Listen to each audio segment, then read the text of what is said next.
أعوذ بالله من الشيطان الرجيم.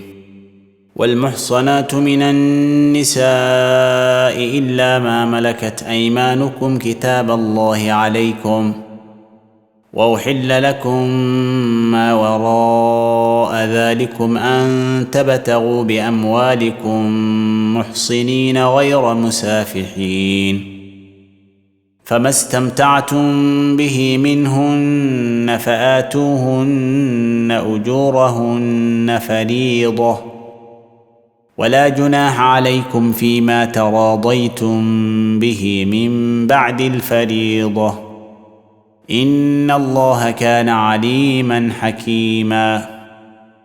ومن لم يستطع منكم طولا أن ينكح المحصنات المؤمنات فمما ملكت أيمانكم من فتياتكم المؤمنات، والله أعلم بإيمانكم، بعضكم من بعض، فانكحوهن بإذن أهلهن وآتوهن أجورهن بالمعروف محصنات غير مسافحات ولا متخذات أخدان، فإذا أحصن فإن أتين بفاحشة فعليهن نصف ما على المحصنات من العذاب، ذلك لمن خشي العنة منكم، وأن تصبروا خير لكم،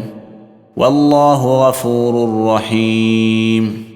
يريد الله ليبين لكم ويهديكم سنن الذين من قبلكم ويتوب عليكم، والله عليم حكيم.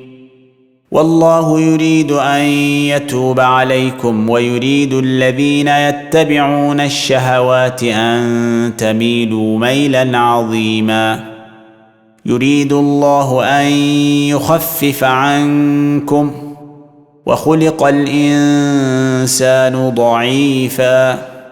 يا أيها الذين آمنوا لا تأكلوا أموالكم بينكم بالباطل إلا أن تكون تجارة عن تراض منكم، ولا تقتلوا أنفسكم، إن الله كان بكم رحيما. ومن يفعل ذلك عدوانا وظلما فسوف نصليه نارا، وكان ذلك على الله يسيرا. إن تجتنبوا كبائر ما تنهون عنه نكفر عنكم سيئاتكم وندخلكم مدخلا كريما.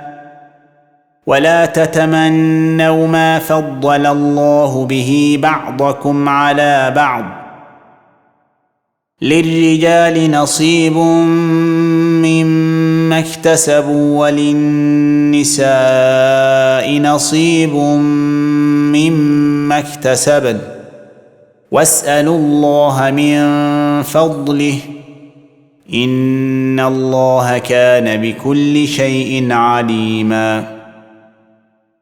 ولكل جعلنا موالي مما ترك الوالدان والأقربون، والذين عقدت أيمانكم فآتوهم نصيبهم، إن الله كان على كل شيء شهيداً.